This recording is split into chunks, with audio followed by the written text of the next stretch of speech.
পাবনার ঈশ্বরদীতে দাদিকে হত্যা করে নাতনিকে অপহরণের পর ধর্ষণ ও হত্যার অভিযোগ উঠেছে। দাসুরি ইউনিয়নের ভবানীপুর উত্তরপাড়ায় মধ্যরাতে বাড়িতে ঢুকে দাদি সুফিয়া খাতুনকে হত্যা করেছে দুর্বৃত্তরা। পরে ওই বাড়ি থেকে বৃদ্ধার নাতনি জামিলা আক্তারকে তুলে নেওয়া হয়। পরে তার মরদেহ পাওয়া যায় বাড়ির কাছে সরিষা খেতে। তাকে অপহরণের পর ধর্ষণ করে হত্যা করা হয়েছে বলে ধারণা করা হচ্ছে। মধ্যরাতে ঘটে যাওয়া এই নৃশংস ঘটনায় এলাকায় আতঙ্ক বিরাজ করছে। পুলিশের ধারণা নাতনিকে ধর্ষণের পর হত্যা করা হয়েছে। ঘটনায় জড়িতদের শনাক্তের চেষ্টা চলছে বলে জানায় তারা। পাবনা থেকে রাজিউর রহমান রুমির তথ্য, ছবিতে desk report. Nova LED TV, ঝকঝকে ছবি, নিখুঁত শব্দ, 5 বছরের ওয়ারেন্টি। নোভা মানি সঠিক মান, নিশ্চিত সেবা।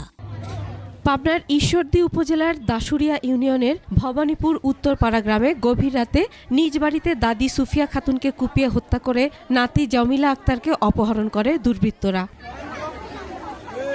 সকালে প্রতিবেশীরা বাড়ির উঠোনে দাদির মরদেহ দেখতে পান। নাতনিকে ঘরে না পেয়ে খোঁজাখুঁজি শুরু হয়। পরে বাড়ির পাশে সরিষা খেতে ওই কিশোরীর মরদেহ পড়ে থাকতে দেখেন স্থানীয়রা।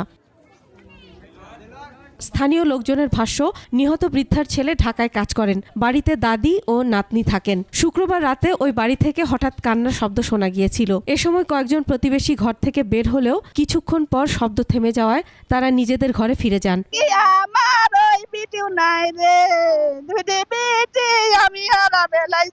শস্য কাটা বাদ দিতে হয় না, আসি সব তাবৎ লোক ভরা দেই, আসি দেখা যায় সব মরিলা আছে। কাপড় ছাড়া দেখি ওখানে ওই অবস্থায় ফেলায় রেখে, মৃত রেখে, কুপায় রেখে চলে গেছে। পুলিশ জানায়, প্রাথমিকভাবে ধারণা করা হচ্ছে যে দুর্বৃত্তরা কিশোরী নাতনিকে তুলে নেয়ার চেষ্টা করলে দাদি বাধা দেন। এ সময় দাদিকে হত্যা করা হয়। এরপর কিশোরীকে নির্জন স্থানে নিয়ে ধর্ষণের পর শ্বাসরোধ করে হত্যা করা হয়ে থাকতে পারে। আমরা দেখছি, আমরা কাজ করতেছি, আমাদের এখানে কভার এবং আনকভার পুলিশ পার্সনরা কাজ করতেছে। আমরা বিভিন্ন অ্যাসপেক্ট নিয়ে করতে আশা করি যে আমরা এটার সঙ্গে যারা জড়িত তাদেরকে আমরা আইনের হাতে নিয়ে আসবো। দ্রুত এই হত্যাকাণ্ডের রহস্য উদ্ঘাটন করা হবে বলেও জানায় police. Masum আলিসা, desk report, 21 television.